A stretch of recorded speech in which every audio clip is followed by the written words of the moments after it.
Yeah, what's up sama gars, bienvenue sur votre chaîne BM 666 comme toujours avec Barou Mbala tey tamit ñu ñëwaat fi ci beneen émission ak beneen daanaan yaakaar naa booy bi moom bu ngeen ko gisee war ngeen ko xàmmee quoi kooku mooy Zo Kana ñi naan ñuy Zo Kana bu Tivaouane Peulh ñi naan Zo Kana bu Kolda mais Zo maa ngi lay nuyu bàyyi la ak nuyu ak gars yi quoi. salaam sama gars yi maa leen di bëggee di leen ziar yéen ñëpp ku nekk sa tur ak sa sant foo mënta nekk bëgg naa la waaw bëgg naa la de. mais Zo boobu ba léegi depuis émission bu ñu defoon da nga raar quoi yaa ngi ci lan quoi actuellement ci lan nga nekk. non xam nga rek dama xawoon manqué temps tuuti quoi maa ngi woon si liggéey bi yaa ma gën a xam quoi. yaa ngi woon si liggéey comme ban liggéey la noonu. non sama métier la xam nga man moom gars dañoo yaakaar ne amuma liggéey am naa liggéey de. sama métier laa nekkoon quoi temps yi. yow ban métier ngay liggéey quoi à part affaire kaana yi ngay def nii ban liggéey ngay liggéey quoi. man soudeur métallique mooy sama liggéey. soudeur métallique. soudeur métallique waaw. waaw mais léegi depuis après émission bi ci commentaire yi da ngay gis gars yi naan la booy ya bàyyil sa xel mi ngay fooyoo demal uti liggéey quoi mais nga ne yow soudeur métallique ngay def mais est-ce que affaire mun nga boole ñaari mbir yi comme affaire kaana ak liggéey bi ak yooyu quoi. non loolu kay mun naa ko boole mais xam nga rek Sénégal moom gars yi dañuy jékki-jékki rek du wax loo xam ne xamuñ ko te fii balaa ngaa wax dara da ngay xaar ba nga xam nga door a wax quoi mais man balaa kaane bi am naa beneen liggéey man maa ngi sama métier di job yaa ma gën a xam ba pare di nekkaale si affaire bi comme noonu quoi yaa ma gën a xam. waaw mais léegi depuis après émission bi nee nga yow kaana nga quoi mais gars yi dañ may woo sax naan ma Zo Kana ku ko bugg a siibu nee nga yaa ngi TikTok mais gars yi nañ gisuñu la TikTok de lu wax man sax pare maa mujjee ñooñu sax maa leen di mujjee baalu ak ñoo xam dañoo mujjee dem ba si TikTok bi bind Zo Kana gisuñ ma non compte boobu sama call bi laa mujjee perte quoi sama call boobu dama kaa perte quoi compte bi laa perte woon yaa ma gën a xam mais saa yi nag tijjeeguma compte de. ba léegi nii amoo foo xamante ne foofu la gars yi mën a dem pour suivre la quoi. non instant nii compte boobu laa nekkoon waaye compte boobu instant mooy loolu sama call boobu laa perte comme noonu quoi yaa ma gën a xam. mais léegi nga ne yow yaay kaana bu fan quoi exactement parce que kaana bu Tivaouane Peulh. yow yaay kaana bu Tivaouane Peulh. maay kaana bu Tivaouane Peulh. kaana bu Tivaouane Peulh. mais waa Tivaouane Peulh nee na nga bàyyi leen tuumal quoi nee na yow doo kaana nga bàyyi leen tuumal. non léegi yow waaw man lan mooy sama yoon si dool ma maay kaana bu Tivaouane Peulh. booy ñëw nañ ci commentaire nee nañ yow doon kaana bu Tivaouane Peulh de. ñoo xam foofu de en tout cas daal man ma maay kaana bu Tivaouane Peulh Tivaouane Peulh amul beneen kaana ñu fa nekk ñëpp ay xaajoo maan lañ. amul beneen kaana ma maay kaana bi de bu la nekk foofu naan ay kaana ay yéen yi ma maay kaana foofu Tivaouane Peulh ma maa fa nekk kaana. mais gars yi tamit ñu ngi wax ci li nga xamante ne mooy leel bi gars yi ñi naan nee nañ kaana du leel quoi. léegi yow looy tontu si loolu yow da ngaa leel wala lii dafa mel ni leel la de alaaj. non lii leel la kay waa man lii du ma maa ko defal sama bopp mais yàlla ma sàkk. c'est parce que man lii du ma maa ko def sama bopp. fii kenn sàkkul boppam. fii ku nekk yàlla moo ko sàkk defal la lii defal la lee yaa ma gën a xam su fekkoon nit ki yow yaa sàkk sa bopp nga mun a wax lii yaa ma gën a xam wala mais man sàkkuma sama bopp yàlla moo ma sàkk. te man lii dama kaa juruwaale. wala du lool waaw loolu moo tax nag. mais gars yi nañ kaana du leel quoi yow jàpp ngeen kaana day leel. lan mooy kaana du leel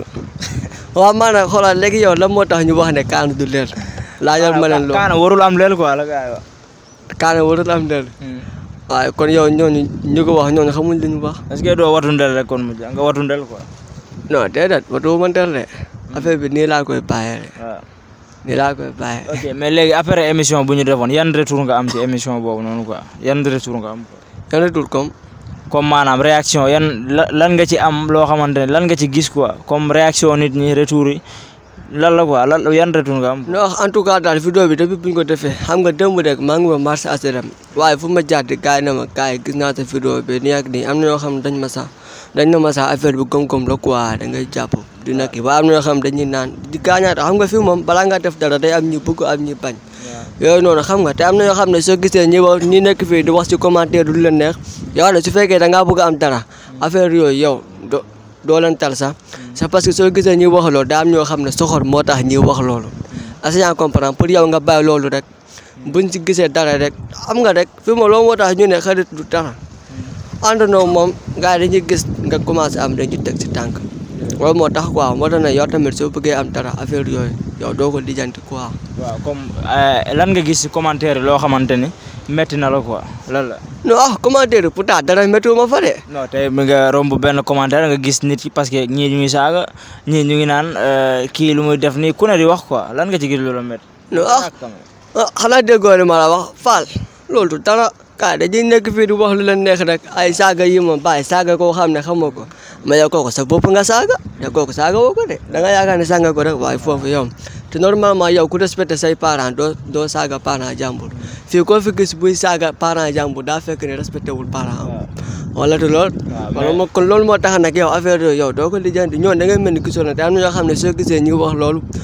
pour bëgg a am poste quoi xam nga boo leen tontuwee noonu dañuy am poste yooyu noonu am na yoo xam ne loolu moo tax nga jàpp ne boo leen tontoo ñoom dañuy am poste quoi loolu du loolu de c'est parce que yow essay nii yow sa compte essay nii am na poste ndaxte xam naa ma sama compte yow sa compte essay nii du man kese maa fa dugg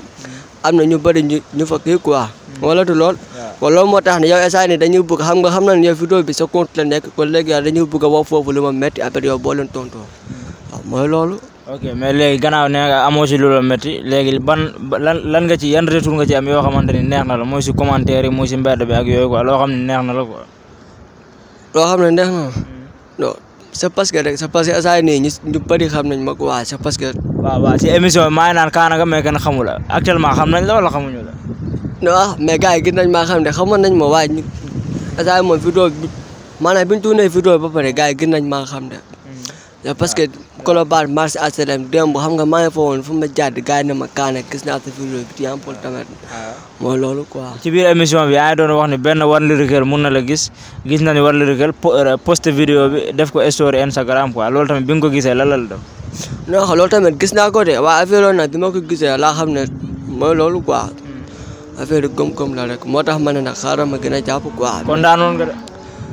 non foo jaar kontaan c'est parce que loo xam ne yaakaaroo ko woon sax yow comme loolu nag su amee da ngay mel sant yàlla rek waaw benn affaire tamit dama ko remarqué ci commentaire yi quoi mooy gars ti day ñëwaat toujours gars yi naan booy fii mënoo fi nekk Kaana quoi demal Guinée kon yow Guinée nga dëkk non man dëkkuma Guinée de man su fekkee sama dëkk Medina Gounass laa dëkk Kolda te xam nga ne yéen Kolda Sénégal fii la dëkk bokk waaw yow Kolda nga dëkk quoi man Kolda mooy laa dëkk waaw su fekkee fii laa nekk Tivaouane Peulh fii laa nekk fii laa gën a xam fii laa yaroo fii laa màggee quoi nga ne dégg nga de fii Tivaouane Peulh fii laa nekk essay nii Tivaouane Peulh nga nekk Tivaouane Peulh laa nekk waaw mais léegi est-ce que mënoo kon yow Kolda nga dëkk lan moo tax jëloo Kaana bu Kolda nga choisir ay Tivaouane Peulh non loolu moo ma neex rek Kaana bu Tivaouane Peulh moo ma neex Kaana bu mais waa Tivaouane Peulh nee na yaa ngi leen tuumal de non doo xam te loolu sama nekku ci waaw ok léegi yow après loolu yëpp quoi lan mooy say projet actuellement lan nga fas yéene def kon que nee nga Kaana nga ba gars yi commencé nañ la xàmmee actuellement léegi lan mooy sa projet lan nga bëgg a teg quoi exactement no wax essay nii moom ba ci loolu laa nekk di lii quoi loolu laa nekk di game essay nii mais boo yéexee est-ce que doo fay non mooy loolu de bu ma fayee tamit dinaa tàkkaat de bu ma fayee tamit mun naa ma tàkkaat si yàlla la rek lan mooy say projet lan nga bëgg a teg nee naa la essay loolu laa nekk di damay xool essay nii ban kii laa mun a def kon affaire Kaana yi nga nekk xamagoo yan projet nga ciy mën a teg quoi waaw loolu nag xam nga da nga ne essay nii yow ban kii laa bëgg a game quoi si TikTok bi léegi nag man essay loolu laa nekk di game nii maa ngi si affaire Kaana yi waaw maanaam loo xam ne gars dinañ la si gën a xam loolu laay nekk di game nii essay nii quoi essay loolu ngay xalaat quoi waaw loolu laay game nii xalaat yi ba léegi sotteegul quoi ba léegi amagoo benn xalaat bu juste quoi affaire yi ndànk-ndànkal étape par étape la rek yow émission boobu loolu nga waxoon ay ndànk-ndànk quoi ba léegi yaa ngi ci ndànk-ndànk ndànk-ndànk la ndànk-ndànk la quoi ndànk-ndànk ok gars mu ngi noonu kooku mooy Zo Kaana bu Tivaouane Peulh ñii naan ko Zo Kaana bu waaw mooy BM 614 léegi dama lay bàyyi nga tàggatoo ak gars yi nga xam ne ñoo ñu doon seetaan ci scène bi quoi ok sama gars yi ñëpp maa leen di bëggee di leen siyaare dugg leen contre kii abonné leen partagé ngeen like vidéo bi quoi yooyu noonu naas kooku Zo Kaana gars yi mu ngi noonu maa leen di bëggee waat di leen wax ne abonnez-vous likez partagez c'est comme toujours affaire yi day gën a daw rek quoi xam amul arrêt peace